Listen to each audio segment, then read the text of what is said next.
Meus amados irmãos, esse texto surgiu para mim como uma resposta de uma pergunta que, confesso aos irmãos, que ao longo da minha vida ministerial eu tenho ouvido bastante. Talvez essa pergunta seja uma pergunta que talvez você já tenha me feito ou já tenha se feito.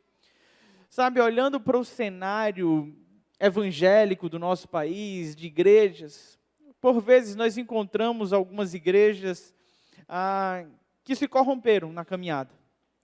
E hoje corrompidas, nitidamente andando contrária à ação de Deus, à vontade de Deus, agindo muitas vezes de maneira maligna, a gente continua vendo essas igrejas prosperando, essas igrejas crescendo, esses líderes continuam na mídia, continuam em evidência, nada acontece. E a pergunta que surge é: por que Deus permite que igrejas assim permaneçam? Por que Deus permite que igrejas que se corromperam, igrejas que exploram a fé alheia, igrejas que manipulam pessoas, que abusam de pessoas, continuem vivas, continuem a existir? E essa pergunta é uma pergunta que eu já tentei responder de várias formas, mas confesso aos irmãos que somente diante desse texto é que eu pude acalmar o meu coração. Sabe quando você dá uma resposta, mas você não fica em paz?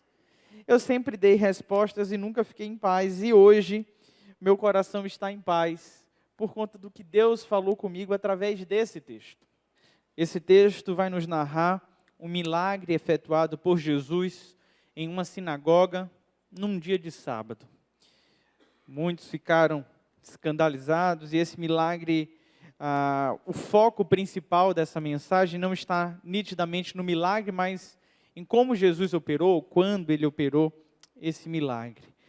A palavra do Senhor vai nos dizer assim, Evangelho de Marcos, capítulo 3, versículo 1. Outra vez Jesus entrou numa sinagoga, e estava ali um homem com uma das mãos atrofiadas. E o observavam com atenção para ver se ele, no caso Jesus, curaria o homem no sábado, a fim de acusarem. E Jesus disse ao homem cuja mão era atrofiada: levanta-te e vem para o meio. Então lhes perguntou: é permitido fazer o bem ou o mal no sábado? Salvar a vida ou matar? Eles, porém, ficaram calados. Olhando para eles ao redor, indignado e muito triste por causa da dureza do coração deles, disse ao homem: estende a tua mão. Ele a estendeu, e ela foi restaurada. Mas assim que saíram dali, os fariseus conspiraram com os herodianos contra ele, a fim de matar. Vamos orar ao Senhor? Pai querido, aplica a tua santa palavra ao nosso coração. Nos faz, ó Deus, sair daqui desafiados, motivados, mexidos por essa palavra. É no nome santo de Jesus que nós te oramos. Amém. Alguns irmãos já sabem, eu compartilho muito isso em minhas mensagens, mas eu fiz parte de muitas igrejas e eu vi muita coisa estranha em igrejas. Eu já vi lideranças abusivas, manipuladoras, já vi lideranças que extorquiam pessoas, já vi lideranças que literalmente abusavam sexualmente de membros de sua igreja. Eu já vi cenários horríveis dentro de igreja. E eu sei que isso não é algo bom de compartilhar, não é algo bom de falar. Talvez você estivesse esperando que hoje eu pregasse sobre a igreja vitoriosa, a igreja triunfante, a igreja que faz tantas coisas para o reino de Deus, mas hoje eu queria falar sobre uma igreja que tem deixado um lastro de sangue na história. Sobre uma igreja que não é do Senhor, mas que permanece viva nos nossos dias e tem ferido muita gente. Talvez hoje você esteja aqui e tenha sido ferido por uma dessas igrejas. Talvez hoje você esteja aqui e alguma liderança dessa tenha feito algo contra você. Bem-vindo ao clube. A questão é, diante dessas igrejas, por que ainda há prosperidade? A igreja que eu cresci, na minha infância, início da minha pré-adolescência, foi a igreja que eu vi mais coisas absurdas acontecendo e até o dia de hoje ela existe. O mesmo líder continua nela, com todas as denúncias de abusos, explorações, tudo. E ela permanece viva. E aí, olhando para a minha própria história, eu começo a perceber que essa igreja foi relevante para mim. Foi lá que eu dei os meus primeiros passos na fé. Foi lá que eu conheci Jesus, foi lá que a minha família inteira foi transformada. Foi lá que a minha família inteira ganhou uma nova vida. E a minha crise sempre foi, por que Deus usa ambientes como esse? No primeiro versículo desse texto, a palavra do Senhor vai nos dizer assim: outra vez, Jesus entrou numa sinagoga. Jesus escolheu como um dos pontos principais no início da sua vida ministerial, o ambiente das sinagogas para pregar. E o ambiente das sinagogas não era um ambiente puramente religioso, era um ambiente político. Tanto as sinagogas como os templos estavam dominados por dois grupos políticos dos judeus. E essas pessoas manipulavam as pessoas, oprimiam as pessoas. No caso específico das sinagogas, os fariseus lideravam a liturgia daquela, vamos chamar de igreja, as sinagogas. E os fariseus começaram a colocar uma carga tão pesada sobre a sua membresia, ligada à lei. Eles pegavam uma lei que eram 10 mandamentos e criavam inúmeras formas de você cumprir esses mandamentos, o que fazia com que fosse quase impossível cumprir a própria lei.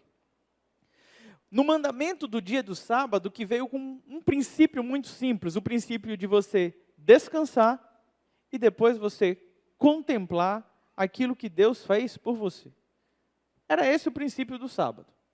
Você deveria no sábado descansar do trabalho, trabalharia 6 dias. Quando chegasse no 7º dia, você iria descansar como um ato de dependência de Deus, entendendo que você não precisa trabalhar sempre porque o teu sustento vem do Senhor. E deveria dedicar aquele tempo à adoração a Deus. Esse era o princípio do sábado. Porém, os judeus colocaram, no caso aqui mais preciso, os fariseus, inúmeros empecilhos que dificultavam a guarda do sábado. E desde o capítulo 2, Jesus está tendo batalhas com esses fariseus. Os fariseus viram os discípulos de Jesus pegando milho, debulhando esse milho e comendo num dia de sábado. Eles falaram, isso é absurdo, como é que pode colher milho num dia de sábado? E Jesus começa a explicar várias coisas ali para eles, e ele termina com uma frase que é, o homem não foi feito para o sábado foi feito para o homem. Vocês estão confundindo as coisas. E agora, nesse texto, Jesus se aproveita do próprio dia de sábado e vai a esta sinagoga. Ele vai àquele ambiente que não era um ambiente bom para ele. Era um ambiente que ele já tinha encontrado resistência. As pessoas naquele lugar estavam procurando algo para acusar Jesus. Mas mesmo esse ambiente sendo hostil, foi lá onde Cristo Jesus decidiu estar. E é daqui que eu começo a ter a primeira resposta. Sabe, eu percebi que não importa muito qual é o ambiente. Jesus age apesar do ambiente. É nítido ver a ação de Deus em todos os lugares. Você pode tentar chutar um lugar aí que você fala, não, pastor, nesse ambiente Deus não vai agir, mas Deus age. Deus age em prostíbulos. Deus age no meio da rua com pessoas que estão na sarjeta. É óbvio que Deus age em seitas. É óbvio que Deus age em igrejas de pessoas exploradoras. Sabe por quê? Porque Ele age apesar de nós. Simplesmente Jesus entrou na sinagoga. Assim como Ele entra em tantos outros lugares. Porque o compromisso dele não é com instituições, mas é com pessoas. É com pessoas.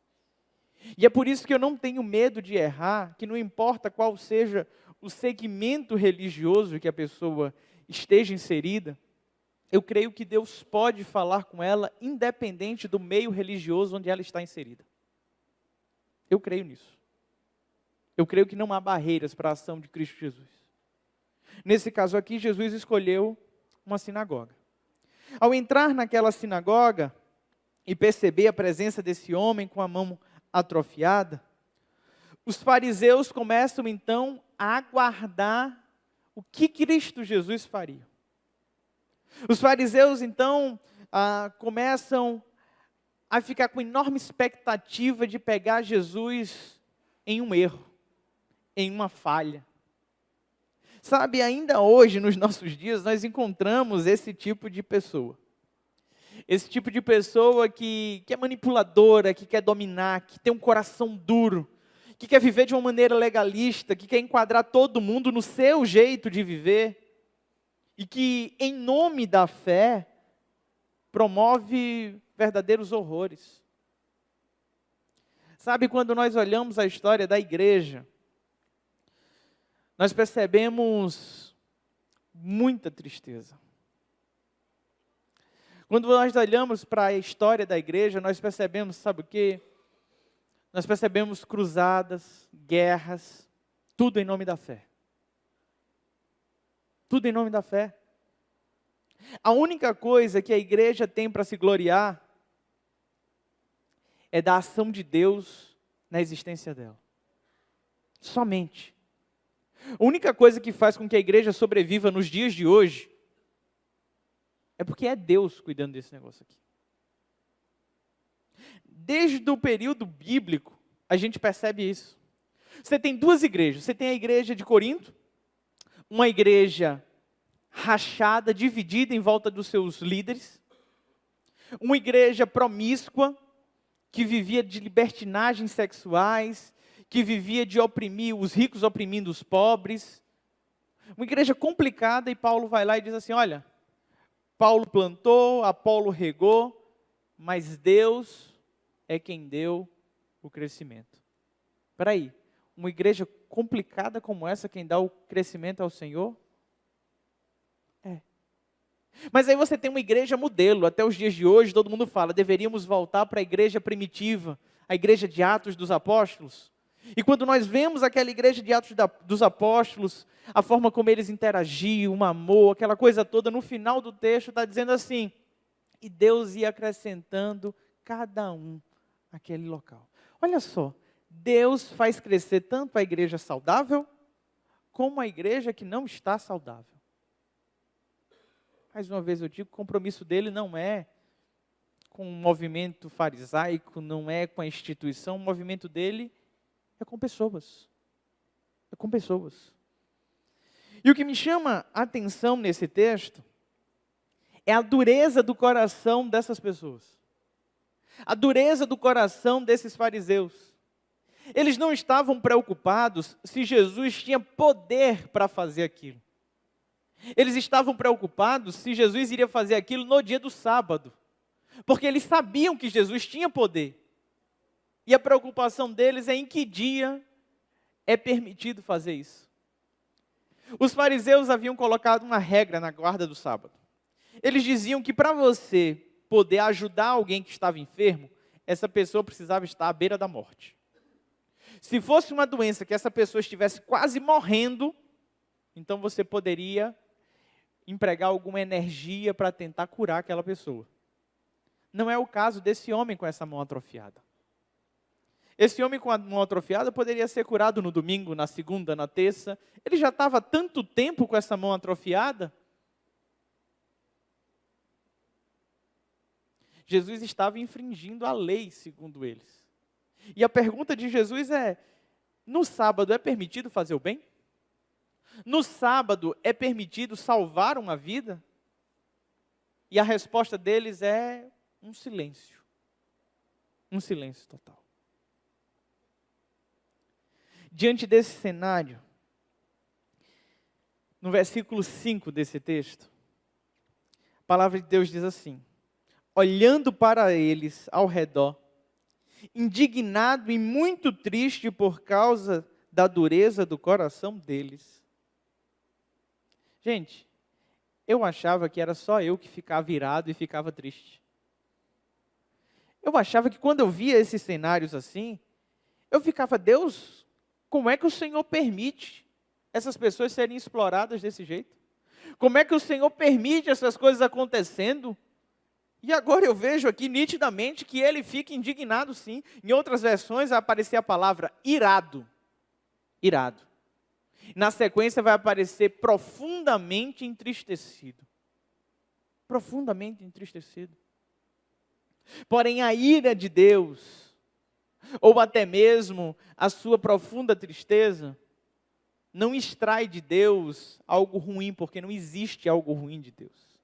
Mesmo diante da sua ira e entristecido, Deus opera um milagre.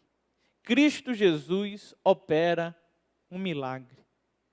Sabe, olhando para esse texto, eu começo a perceber que por mais indignados, irados que nós fiquemos com qualquer ocasião assim que seja, haverá um dia que nós seremos saciados de justiça.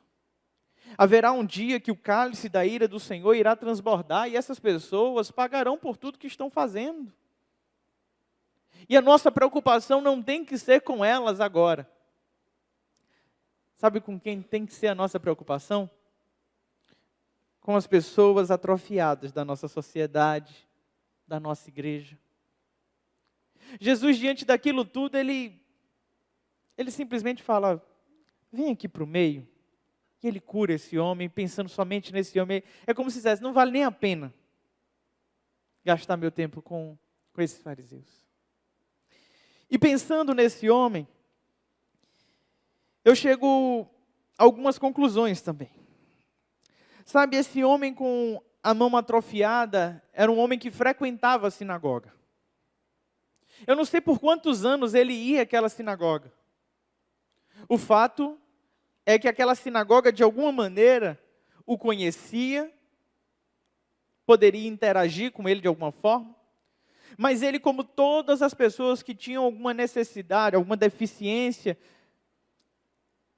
não tinha muito engajamento social. Pelo que o texto diz, esse homem está à margem da sinagoga. Provavelmente estava na última fileira, ele não estava na primeira fileira, no lugar de honra. Ele não teria uma oportunidade de subir ao púlpito e orar, ou ler algum texto, ou fazer qualquer coisa do tipo. Esse homem, provavelmente, ao longo de todos os anos, ele estava escanteado dentro de uma sinagoga. Colocado no canto. Colocado no canto.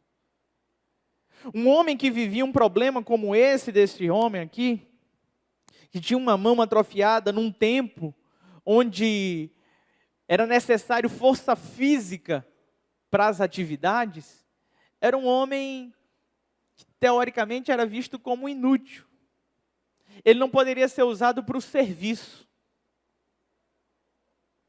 Provavelmente esse homem daqui era um homem que não tinha como levantar os seus próprios recursos, e uma pessoa enferma naquela época ou iria mendigar, ou iria viver de favor na casa de alguém. É esse o homem atrofiado que estava ali naquela sinagoga. E sabe, eu comecei a perceber que essas megas igrejas que exploram a fé alheia, elas sempre têm os seus atrofiados.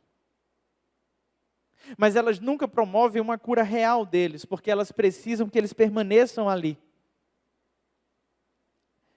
Aquelas pessoas não estavam sensibilizadas com o fato de um homem que há tantos anos vivia portando essa necessidade especial estar sendo curado.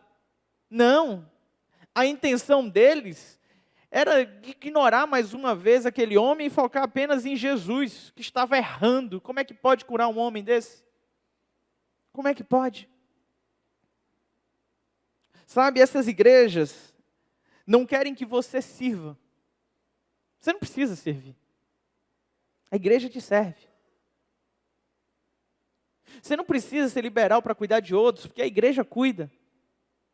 É um sistema paternalista de manipulação onde você precisa da igreja.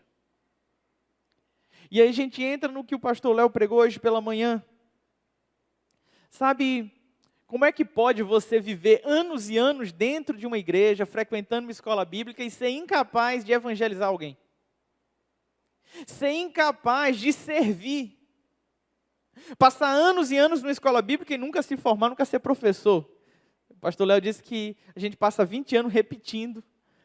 É tudo repetente da escola bíblica dominical. Sabe o que é isso?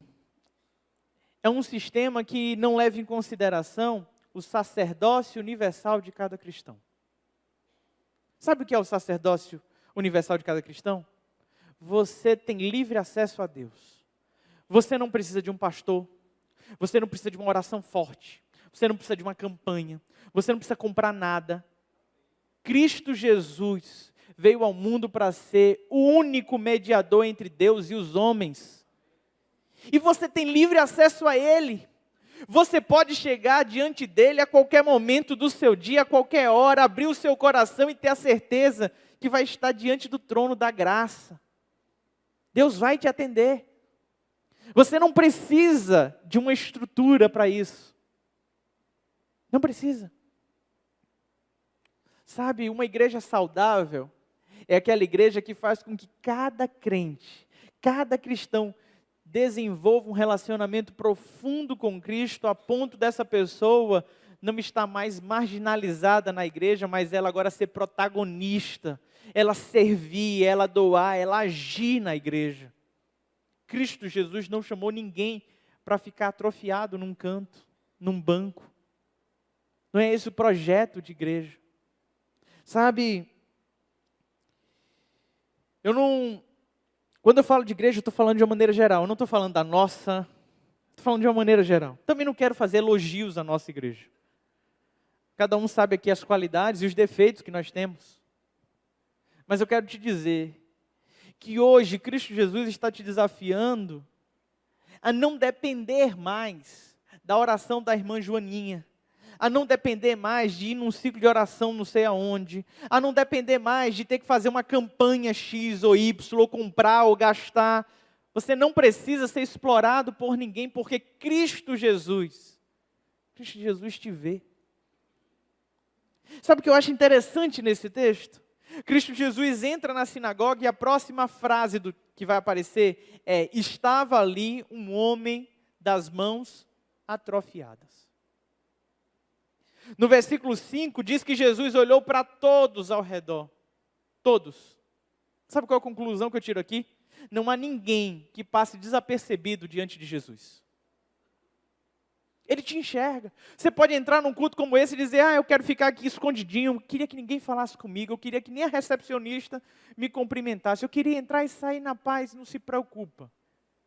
Cristo Jesus, Ele sabe como está o teu coração, Ele está te vendo. Ninguém passa desapercebido. Por mais que você não seja protagonista, por mais que você não esteja num lugar de honra, Ele te vê. Ele te vê. E não apenas vê. O que o texto nos diz é que Ele convida esse homem que está marginalizado naquela sinagoga para vir ao centro. Jesus poderia curar dando apenas uma ordem, não poderia? Ele daqui do lugar dele falaria: você que está lá atrás, seja curado, e estava tudo certo. Ele poderia de uma forma discreta ir até aquele homem e curar aquele homem. Mas o que é que Cristo Jesus decide fazer? Ele decide dar visibilidade àquele que era o invisível. Aquele que as pessoas não ligavam. Aquele que estava sendo colocado de lado. Ele chama e diz: olha, você que era o rejeitado, agora você é protagonista. Venha para o meio. Aquele homem atrofiado que nunca foi convidado para dar um estudo numa sinagoga, que não era um doutor da lei, que não era um escriba, aquele homem agora está dando o maior ensinamento que você poderia ter em uma igreja: a sujeição à vontade de Deus. Jesus fala: venha, e ele vai. Jesus diz: estica a mão, ele estica a mão. Se a gente tem que aprender alguma coisa a respeito de Deus, é a sujeição a Ele. É a submissão a Deus. É obedecer à vontade de Deus. É o que nós mais precisamos aprender. Qualquer outra coisa é superficial. Aquele homem, sem dizer uma palavra, traz um ensinamento mais profundo do que todos aqueles fariseus estavam trazendo, com todos os ajustes que eles fariam para a execução da lei. Cristo Jesus cura então esse homem da mão atrofiada. E quando ele termina de curar esse homem, a Bíblia vai nos dizer que ao saírem daquele lugar, os fariseus se reúnem com os herodianos. Esses dois grupos, eles são grupos partidários distintos. Eles não são amigos. Eles não trabalham juntos. Mas agora eles se juntam para tentar derrubar a Jesus. Sabe qual era o projeto deles? Matar Jesus. Era esse o objetivo. E eu fico imaginando, por que tanta raiva? Olhando para os dias de hoje, eu fico pensando, onde é que iria arrumar outro homem com a mão atrofiada para fazer parte da sinagoga, né? Nosso único homem de mão atrofiada foi curado agora. Tem que procurar outra pessoa para vir para cá. Jesus estava acabando com o sistema paternalista deles. Eles agora estão indignados. Como é que pode Jesus fazer essas coisas que faz? Sabe? Os fariseus nos nossos dias ainda matam. Os legalistas ainda matam nos nossos dias. Eles ferem, eles nos machucam. A finalidade deles era matar o próprio Cristo. Mas nem a morte foi suficiente para conter Cristo Jesus. Ele venceu a morte. Ele venceu a morte, ele triunfou sobre ela. E meu amado irmão, não importa o que tenham tentado fazer contra você, assim como Cristo Jesus venceu a própria morte, eu e você somos mais do que vencedores em Cristo Jesus. Mais do que vencedores em Cristo Jesus. Sabe, hoje, da mesma forma que Cristo Jesus entrou naquela sinagoga, eu creio pela fé que ele entrou aqui. Eu creio pela fé que da mesma forma como ele fez nessa sinagoga, ele está sondando cada um dos nossos corações. E é possível você estar aqui hoje e estar vivendo um cenário muito parecido com esse homem da mão atrofiada. Hoje você pode estar se sentindo incapaz, se sentindo isolado, rejeitado. Talvez você não queira holofotes. Talvez você tenha até se acomodado com a situação de vida que você está vivendo. É possível que hoje você esteja aqui ferido, entristecido. Por mais que eu não consiga te ver, por mais que os diáconos ou a equipe de louvor não consigam te ver, Cristo Jesus está aqui, Ele está te vendo. E da mesma forma como Ele fez com esse homem, Ele quer restaurar a tua vida. Ele quer te trazer para o meio. É possível que você esteja aqui e você não seja o homem da mão atrofiada. É possível que você seja o fariseu. Sabe, em alguns momentos nós acabamos sendo. É aquele que veio para analisar o culto, para ver a performance do pregador, para analisar o louvor, para sair do culto dando uma nota para ele. Aquela pessoa que se incomoda com a forma que o outro adora do lado. Para que bater palma? Para que dizer glória a Deus? Aquela pessoa que fica censurando a forma que o outro veio vestido. Sabe, Cristo Jesus quer mudar a tua vida também. Cristo Jesus quer, na verdade Ele está te chamando para viver um tempo de graça, deixar a lei de lado. A lei, como diz Romanos, é perfeita, justa e boa. Mas a graça do Senhor, ela é incomparável. Quem sabe esse não é um momento de você amolecer o seu coração. A ira do Senhor foi em perceber que o coração daquelas pessoas era um coração duro.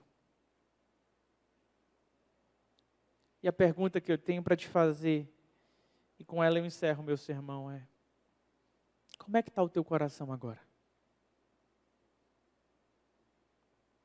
Como está o teu coração nesse momento? Fecha os teus olhos, curva a tua cabeça.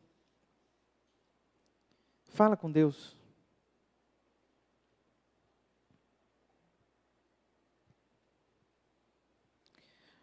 Ora a Deus, colocando diante dEle a tua vida, a tua dor.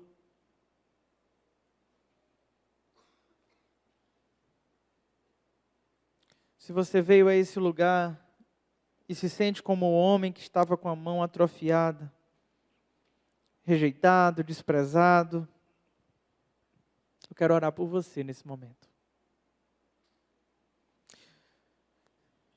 Se você está com o coração endurecido, se você entende que precisa ser transformado pelo Senhor nessa hora, eu quero orar por você também. Mas há um terceiro grupo que eu gostaria de orar. São aquelas pessoas que nem se sentem o homem da mão atrofiada, nem muito menos os fariseus. Quem sabe hoje Jesus Cristo não está te levantando para olhar para os atrofiados dessa sociedade. Quem sabe Deus não está querendo te usar nessa hora para promover restauração na vida dos outros. Quem sabe esse não é um momento de você se colocar disponível para Deus, para ser usado por Ele. Se você se enquadra em um desses três grupos, eu queria orar por você. E de uma forma muito discreta, eu te convido a colocar a mão no seu coração. Se você se identifica com um desses grupos, coloca a mão no seu coração que eu quero orar especificamente por você. Pai querido, muito obrigado, Deus. Muito obrigado porque o Senhor age apesar de nós. A tua palavra nos diz que os teus planos não podem ser frustrados. O Senhor nos diz, ó Pai, que até mesmo as pedras clamariam em nosso lugar. E é nítido, Deus, ver que por mais que a igreja se corrompa, por mais que homens se levantem de forma perversa para liderar igrejas, a igreja continua pertencendo a Ti. E o Senhor continua agindo apesar da igreja. Pai, eu te agradeço, Deus, porque essa igreja visível é uma igreja institucional. Mas o Senhor tem acolhido uma igreja invisível. Uma igreja dos teus verdadeiros servos. Uma igreja sem mácula, sem mancha, santa, que o Senhor tem preparado para o encontro com o noivo. Nesse momento, Deus, eu clamo a Ti nessa hora, por cada um dos Teus servos e servas que chegaram a esse lugar, se sentindo, Deus, atrofiados, paralisados no tempo, se sentindo desprezados, rejeitados, entristecidos. Pai querido, nessa hora, Deus, opera o Teu milagre na vida dos Teus servos. Mostra para eles, ó Deus, que o Senhor não chamou ninguém para viver à margem. O Senhor nos chamou para o serviço. O Senhor nos chamou para a comunhão. O Senhor não tem filho predileto. Restaura essas vidas nessa hora. Restauram aqueles, ó Deus, que estão aqui nesse lugar, que vieram feridos de outras igrejas. Restaura aqueles que foram feridos por nossa igreja, Deus, e que estão amargurados, ó Pai, que estão remoendo essa situação, que nesse momento o Teu Santo Espírito tire esse bloqueio dessas vidas, ó Pai, e faça, ó Deus, com que elas se desenvolvam. Pai querido, eu quero Te pedir, Deus, pelos legalistas, pelos fariseus. Quantas vezes eu mesmo, Pai, me comporto assim, com olhar julgador, acusador. Pai querido, quebra o nosso coração. Nos dá, Deus, um coração quebrantado e contrito em Tua santa presença. Um coração que não te cause ira, não te cause tristeza. Nos dá, Deus, um coração que te alegra. Pai querido, um coração que enxerga o perdido. Um coração que acolhe o marginalizado. Um coração que serve, Deus. Muito obrigado, Pai.